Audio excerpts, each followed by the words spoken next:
Xerxes first was one of the greatest monarchs of the Achaemenid Empire and left a lasting mark on the political and cultural landscape of his time.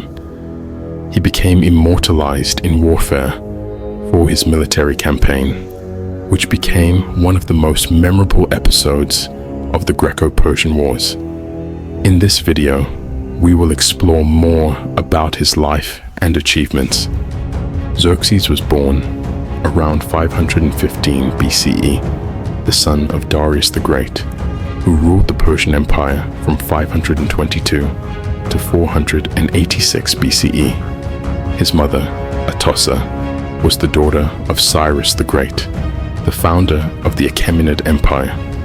This noble lineage bestowed upon Xerxes royal prestige from birth, as his family was directly linked to the history and foundation of the empire. 2 decades before Xerxes was born, his father had attempted to expand the Persian Empire towards Greece. However, his attempt ended in a significant defeat at the Battle of Marathon in 490 BCE. Before his death in 486 BCE, Darius had chosen Xerxes as his successor, despite him not being the eldest son. His half-brother Artabazanes had been born before Darius became king, but due to his mother being a commoner, Artabazanes was not chosen as successor. Xerxes was recognized as having a stronger claim to the throne. Xerxes ascended to the throne of his father between October and December of 486 BCE. When he was approximately 32 years old. He was married to Princess Amistris, daughter of Utanes, and his children included Darius, Artaxerxes I, and Artostes. From the moment of his coronation, Xerxes faced the great responsibility not only of governing the Persian Empire, but also of expanding it towards Greece. He embarked on one of the largest military campaigns in history, assembling a massive army considered the largest and best equipped up to that time, according to Herodotus. Xerxes' clear objective was to complete the mission his father had not achieved, the conquest of Greece. Before advancing towards Greece, Xerxes had to address some unresolved issues left by his father. One of these was suppressing a revolt in Egypt, caused largely by heavy taxation and the deportation of artisans for the construction of royal palaces. In his first military campaign as king, Xerxes used a large army to quell the Egyptian revolt in January 484 BCE. He then appointed his brother Achaemenid as the new satrap of Egypt. Subsequently, another revolt erupted in Babylon. Previously, Babylon had a special status within the Persian Empire, with Xerxes' predecessors titled King of Babylon, indicating its importance and integration into the empire. However, Xerxes took a confrontational approach, breaking away from the relationships established by his father and grandfather. He refused to be titled King of Babylon, and instead referred to himself as the ruler of Persians and Medes, treating all as subordinate to his role. This shift in policy may have sparked the Babylonian revolts in 484 BCE. After a prolonged siege, Xerxes conquered Babylon, ordered the destruction of its fortifications, and desecrated several temples, including the golden statue of Marduk, a significant act in Babylonian culture, with relative peace in the Persian Empire. Following these conquests, Xerxes refocused on his father's unfulfilled ambition, the conquest of Greece. He spent 4 years making preparations and amassed a large number of men, supplies, and armaments for the campaign. In the spring of 480 BCE, Xerxes set out with an enormous fleet and army, estimated by Herodotus to be around 1 million men. Among these forces was an elite detachment known as the Immortals, totaling 10,000 warriors.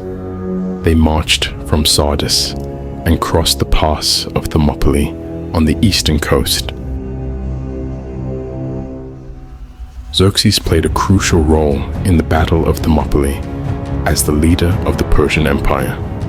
His decision to invade Greece and his leadership in the campaign brought the Persian army to mainland Greece.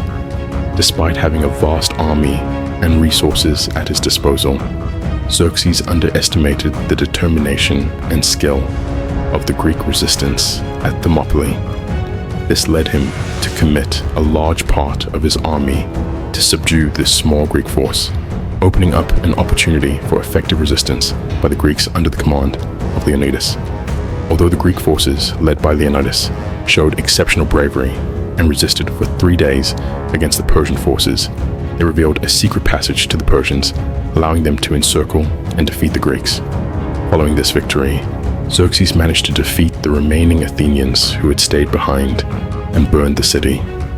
This conquest allowed the Persians to secure dominance over all of mainland Greece. In September 480 BCE, Xerxes was persuaded to confront a Greek fleet, this time in the waters near the Strait of Salamis off the Greek coast. Artemisia of Halicarnassus, a Persian ally, had advised against this action, but Xerxes followed the advice of Themistocles, an Athenian general who had allied with the Persians. Themistocles perceived Xerxes' desire to conquer Greece and used it to his advantage. Eager for a decisive victory over the Greek fleet to achieve his goals, Xerxes fell into Themistocles' trap. The Greek leader sent a message to Xerxes, falsely claiming divisions among the allied commanders and the Peloponnesians' intention to evacuate. That night, Themistocles suggested blocking the Strait of Salamis to achieve an easy victory.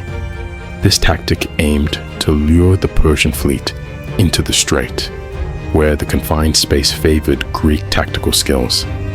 Additionally, the message implied that, in case of the Allies' defeat, the Athenians would be willing to surrender to Xerxes, offering them some degree of mercy.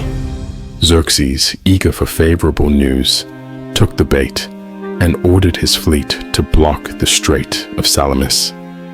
This proved to be the perfect trap for the Persians, who found themselves trapped in the confined space, while the Greeks exploited their superior tactics. Themistocles' strategy inflicted heavy losses on the Persian fleet, forcing them to retreat. Recognizing the setback, Xerxes withdrew to Asia, taking much of his army with him. Fearing Greek attacks on the bridges over the Hellespont, he opted for a strategic retreat.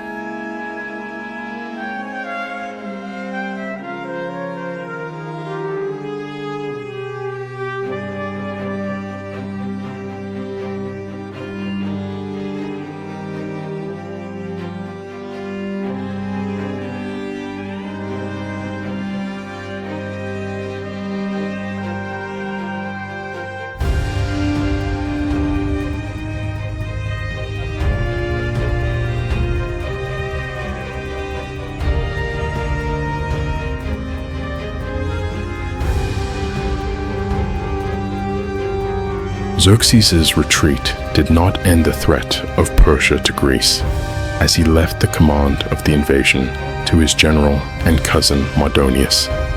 The Persian position remained strong, despite the naval defeat, with much of Greece still under Persian control and the massive Persian land army intact. Xerxes likely hoped that the fragile and divided Greek alliance, especially between rivals like Athens and Sparta, would crumble if offered the right diplomatic conditions. However, after a series of political negotiations, it became clear that Persia would not achieve victory through diplomacy, and that the conflict would only be resolved through war. At this critical moment, Mardonius' leadership became crucial, as he assumed responsibility for continuing the Persian campaign in Greece and attempting to turn the tide in favor of the Persian Empire. Despite facing a determined Greek alliance resisting the Persian invasion, Mardonius demonstrated great military and strategic skill in pursuing Xerxes' objectives. However, the tactical skill of the Greek forces surpassed the Persian forces in battle, marking the end of Xerxes' ambitions to conquer Greece.